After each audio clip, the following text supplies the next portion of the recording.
If you own stocks, if you have retirement money sitting in a 401k, if you have savings you believe are safe, simply because they are denominated in dollars, then you need to understand something that most people are still refusing to look at straight. This is not mainly an oil story. Oil is the surface, oil is the headline, oil is the thing flashing across the screen to keep your eyes pointed in the wrong direction. What is really changing is the monetary plumbing underneath the whole system. For roughly half a century, the dollar enjoyed an extraordinary advantage. The world needed dollars, not just because America was large, productive, and militarily powerful, but because one of the most important commodities on earth was tied to the dollar in a way that created automatic, permanent demand for it. That system made life much easier for the United States than most Americans ever understood. And if that system is weakening, then every investor who still thinks in the old framework is walking into the next decade with a map that no longer matches the terrain. When I was younger, I spent most of my time thinking about businesses one by one. What do they earn? What do they own? What do they owe? What kind of managers are running them? That discipline never leaves you, but every now and then the backdrop matters enough that even a good business has to be understood inside a larger shift.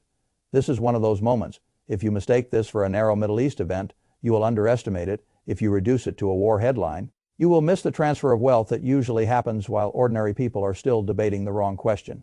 The question is not whether one pipeline is at risk or whether one oil route will reopen next week or next month. The question is whether the old dollar demand machine is still intact.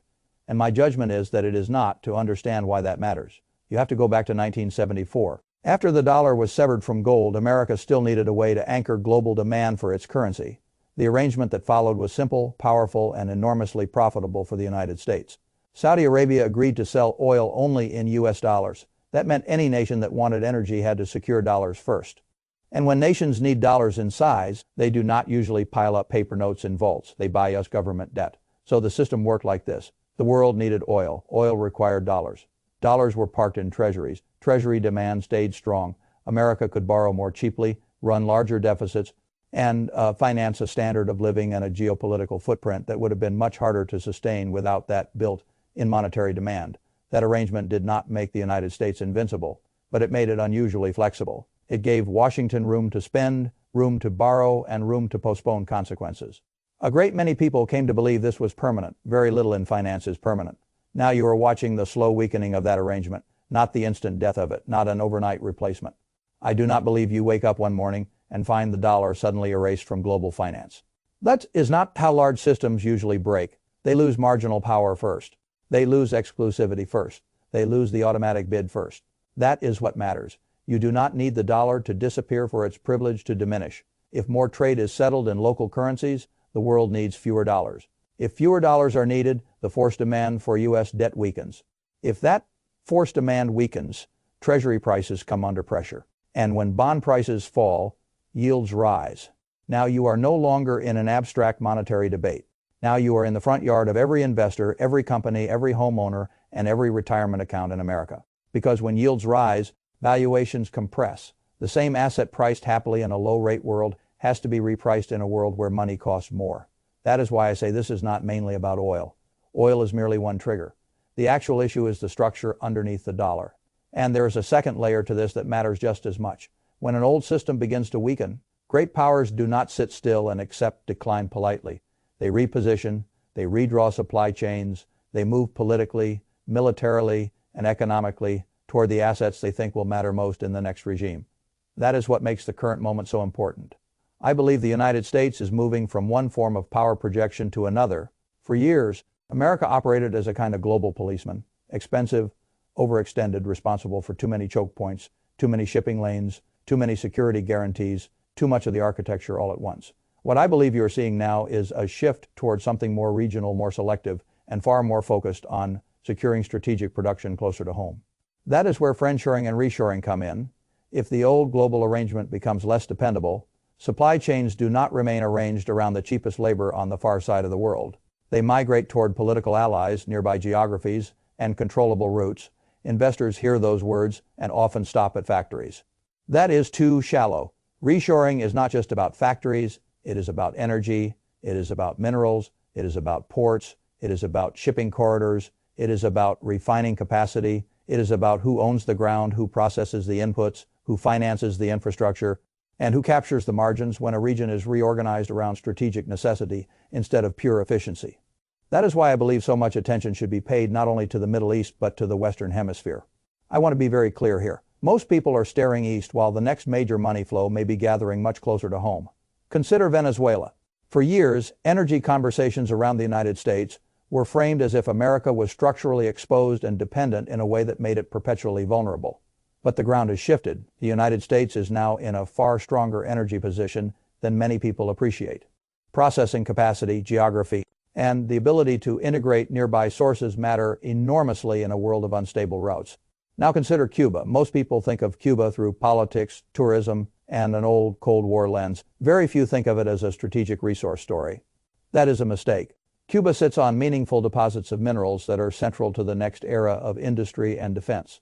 Cobalt, nickel, rare earths, copper, gold, silver, the sort of inputs that matter when the world is electrifying everything, digitizing everything, militarizing drones, building battery chains, scaling data centers, and trying to pull critical production out of rival influence zones. If the next 50 years are built on electrification, automation, storage defense technology, and industrial redundancy, then the places holding critical materials stop being geopolitical side notes. They become future balance sheets. That is why I think investors who dismiss Cuba as irrelevant are reading from the wrong century. I am not saying you run out and buy anything with a Caribbean map in the presentation deck. That is how speculators lose money. I am saying you need to understand the direction of incentive if a region is moving from political neglect to strategic importance.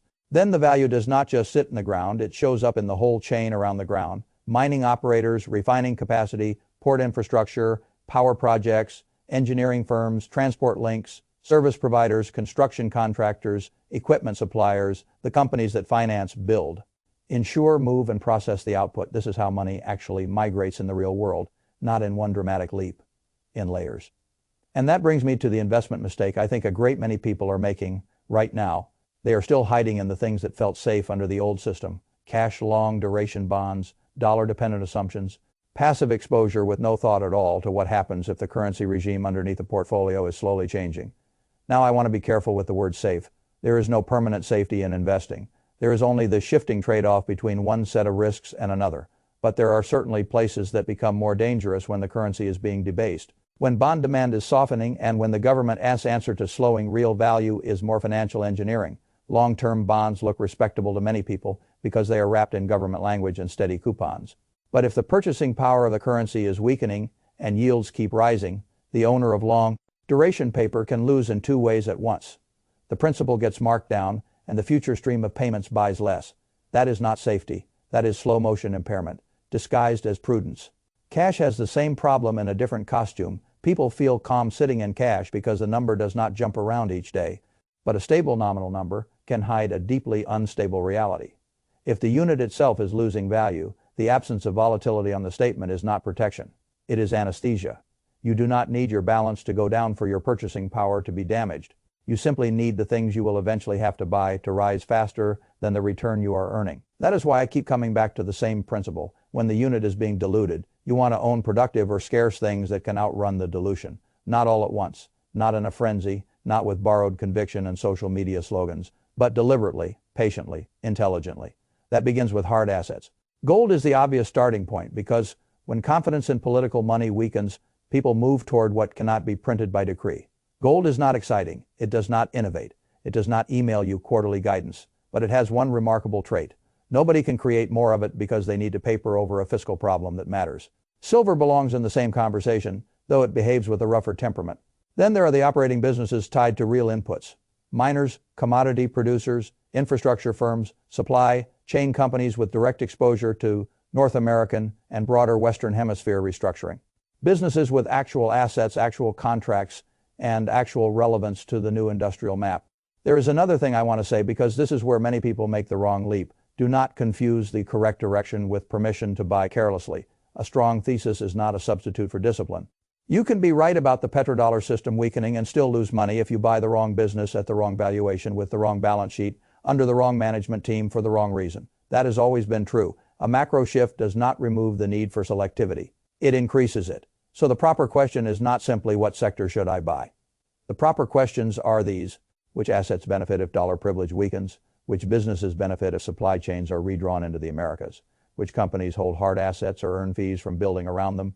Which businesses can survive if rates remain higher than people want, which ones have real cash flow instead of promotional language, which ones can fund themselves without depending on easy money conditions that may not return the way people expect.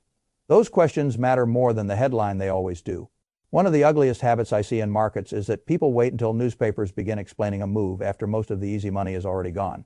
Then they persuade themselves they are still early because the story still feels unfamiliar to them. That is not how cycles reward people. Cycles reward the people who see the direction before the consensus language becomes comfortable. They reward the people who are willing to look strange while the old regime is still being defended. They reward the people who can separate noise from sequence. And the sequence I see is this: a weakening of the old dollar demand structure, a reorientation of capital toward nearby energy, minerals, and supply chains, a repricing of assets that depend on perpetually cheap money, and a large transfer of purchasing power away from passive savers toward owners of scarce, productive, strategically positioned assets. That does not mean every stock goes down. It does not mean every commodity goes up in a straight line. It does not mean America disappears. In fact, I believe the United States remains central. I simply believe the form of centrality changes. And if that is correct, the investment implication is not to bet against America. It is to understand which version of America is being financed next.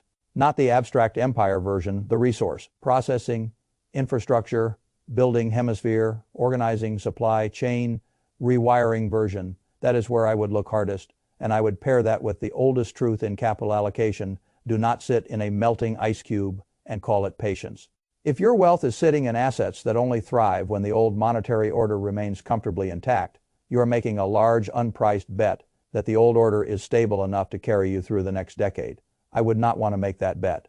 Not with what I see, not with the debt math, not with the changing trade behavior, not with the strategic scramble for minerals, not with the way governments behave when they lose easy external financing, and not with the simple fact that when great systems begin to fray, they usually do not broadcast their weakness. Honestly, they defend the narrative long after the incentives underneath it have already shifted. So what would I do if I were positioning with clear eyes? I would reduce the illusion that cash is protection. I would be very cautious with long-duration bonds. I would own some hard assets. I would study companies with real exposure to energy, minerals, infrastructure, transport, and reshoring across the Americas. I would prefer balance sheets I can trust over stories I have to imagine. I would remember that the real money is rarely made by chasing the most obvious symbol after television gives it a name. And I would keep one final point in mind: currency shifts create some of the largest wealth transfers in history because they do not merely move prices. They change what gets funded, what gets repriced, what gets protected, and what gets hollowed out. That is what makes this moment dangerous for the passive and unusually fertile for the prepared. Most people are still asking whether the latest conflict will calm down. I think the more important question is what the conflict is revealing about the system that came before it. If you answer that question correctly, the next 10 years may look very different to you than they do to the average person staring at a 401k statement and hoping the old rules still apply. Hope is not a strategy, ownership is. And if the old dollar arrangement is indeed entering its later chapter, then the people who come out of this period strongest will not be the ones who guessed every headline, right? They will be the ones who understood early enough that the map of value was shifting beneath their feet and had the discipline to move with it before the crowd called it obvious. There is a phrase I have heard repeatedly in one form or another over the years whenever large changes start unfolding. This time I will wait until it is clearer. It sounds prudent. In practice, it often means a person waits until the asset is already repriced. The easy asymmetry is gone, and the newspapers have converted a structural shift into a socially acceptable conversation. Clarity is expensive. By the time a major monetary transition feels emotionally comfortable, the market has usually already done much of the work. That is why I think ordinary investors have to learn to distinguish between confusion and opportunity. Confusion is what the public feels when headlines conflict. Opportunity is what exists when money starts moving before language catches up. That distinction matters now because the wealth transfer likely to come out of this period will not happen because one set of people suddenly became morally better than another. It will happen because one set of people owns claims on things that can rise with the shift, while another set of people keeps trusting claims that are slowly being diluted by it. If you depend entirely on wages, your income usually adjusts last. If you depend entirely on savings balances, your purchasing power adjusts downward first. If you own fixed pensions with little inflation protection, you may discover that nominal stability and real stability are very different creatures.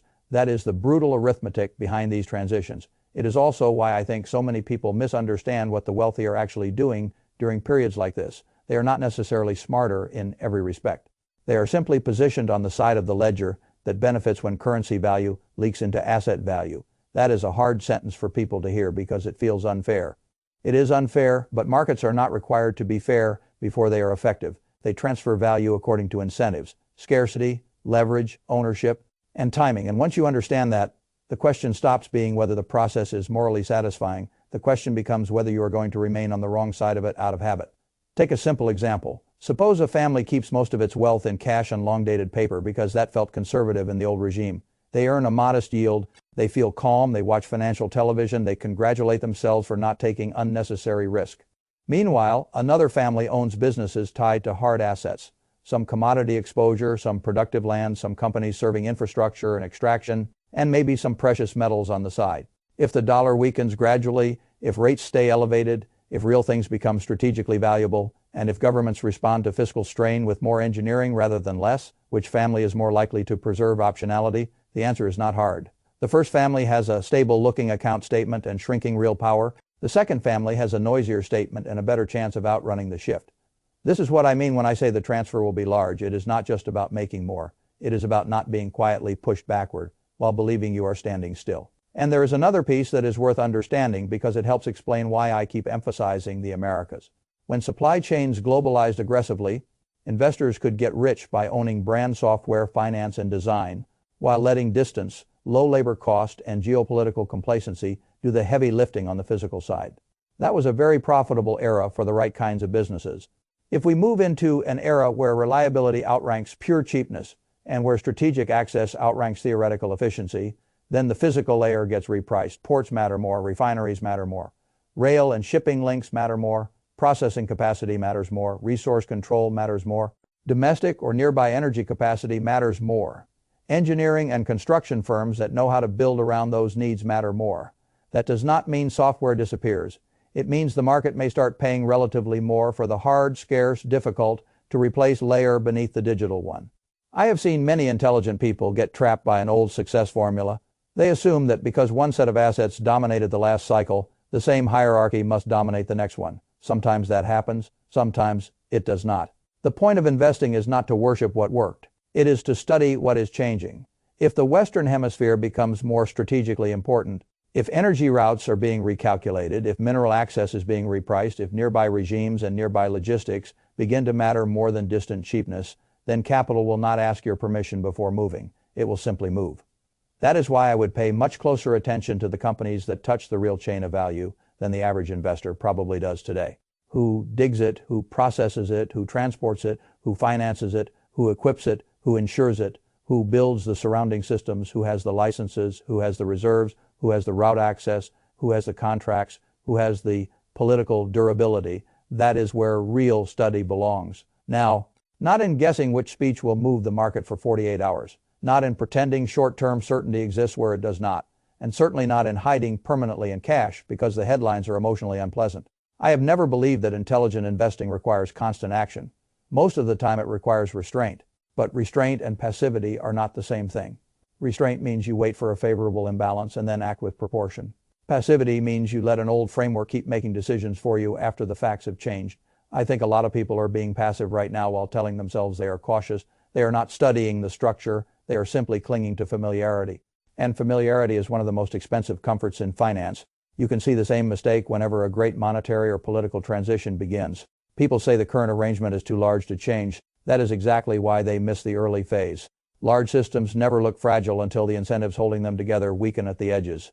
The edge always moves first. Then the center begins to reflect the change. That is what declining necessity looks like in reserve systems. Not a theatrical collapse, a thinning of compulsion, a gradual reduction in automatic demand, a rising need for active support where passive support used to be enough. And once a system needs more active support, the cost of maintaining it rises. That cost shows up in more intervention, more political pressure, more fiscal strain, and usually more damage to the unit in which everything is measured.